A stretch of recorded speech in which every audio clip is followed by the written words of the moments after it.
The Tale of Benjamin Bunny by Beatrix Potter. One morning a little rabbit sat on a bank. He pricked his ears and listened to the trit-trot of a pony.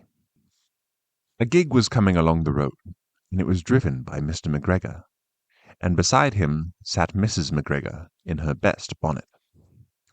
As soon as they had passed, little Benjamin Bunny slid down into the road and set off, with a hop, skip, and a jump, to call upon his relations, who lived in the wood at the back of Mr. McGregor's garden.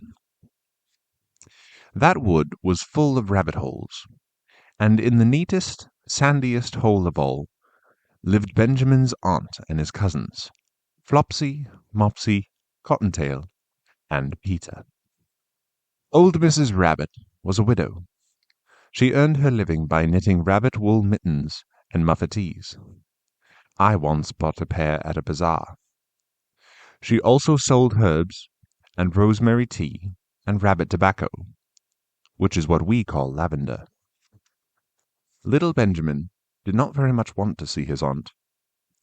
He came round the back of the fir tree and nearly tumbled upon the top of his cousin Peter. Peter was sitting by himself. He looked poorly, and was dressed in a red cotton pocket-handkerchief. "Peter," said little Benjamin in a whisper, "who has got your clothes?" Peter replied, "The scarecrow in Mr. McGregor's garden," and described how he had been chased about the garden, and had dropped his shoes and coat. Little Benjamin sat down beside his cousin, and assured him that Mr. McGregor had gone out in a gig, and Mrs. McGregor also, and certainly for the day, because she was wearing her best bonnet. Peter said he hoped that it would rain. At this point, old Mrs. Rabbit's voice was heard inside the rabbit hole, calling, "Cottontail, Cottontail, fetch some more chamomile." Peter said he thought he might feel better if he went for a walk. They went away hand in hand, and got upon the flat top of the wall at the bottom of the wood. From here they looked down into Mr. McGregor's garden. Peter's coat and shoes were plainly to be seen upon the scarecrow, topped with an old tam-o'-shanter of Mr. McGregor's. Little Benjamin said, "It spoils people's clothes to squeeze under a gate. The proper way to get in is to climb down a pear tree." Peter fell down head first, but it was of no consequence, as the bed below was newly raked and quite soft. It had been sown with lettuces. They left a great many odd little footmarks all over the bed, especially little Benjamin, who was wearing clogs. Little Benjamin said that the first thing to be done was to get back Peter's clothes, in order that they might be able to use the pocket-handkerchief. They took them off the scarecrow. There had been rain during the night. There was water in the shoes, and the coat was somewhat shrunk. Benjamin tried on the tam-o'-shanter, but it was too big for him. Then he suggested that they should fill the pocket-handkerchief with onions, as a little present for his aunt. Peter did not seem to be enjoying himself. He kept hearing noises. Benjamin, on the contrary, was perfectly at home, and ate a lettuce leaf. He said that he was in the habit of coming to the garden with his father to get lettuces for their Sunday dinner. The name of little Benjamin's papa was old Mr. Benjamin Bunny. The lettuces certainly were very fine. Peter did not eat anything. He said he should like to go home. Presently he dropped half the onions. Little Benjamin said that it was not possible to get back up the pear tree with a load of vegetables. He led the way boldly towards the other end of the garden.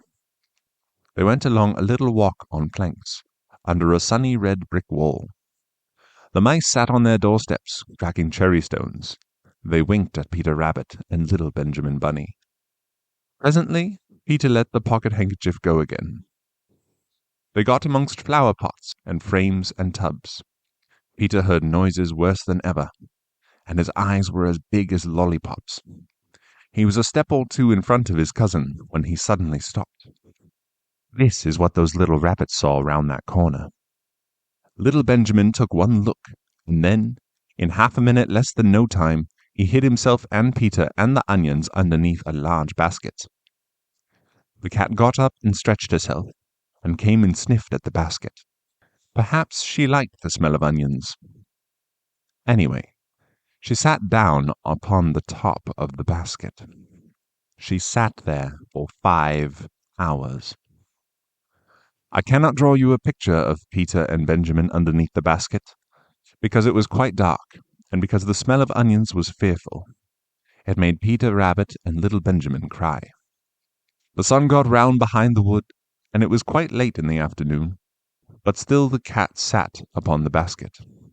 At length there was a pitter-patter, and some bits of mortar fell from the wall above.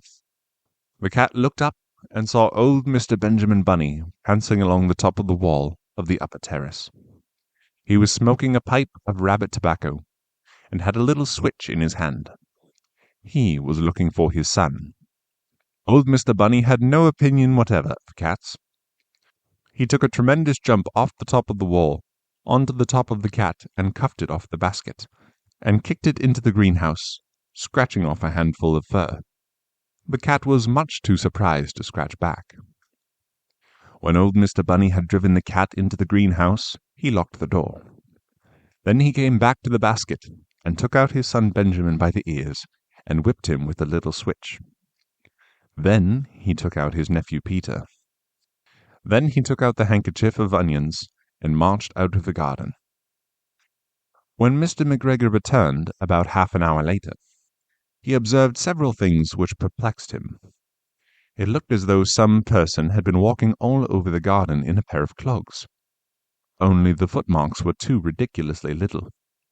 Also, he could not understand how the cat could have managed to shut herself up inside the greenhouse, locking the door upon the outside. When Peter got home, his mother forgave him, because she was so glad to see that he had found his shoes and coat. Cottontail and Peter folded up the pocket-handkerchief, and old Mrs. Rabbit strung up the onions and hung them from the kitchen ceiling with the bunches of herbs and rabbit tobacco. The end.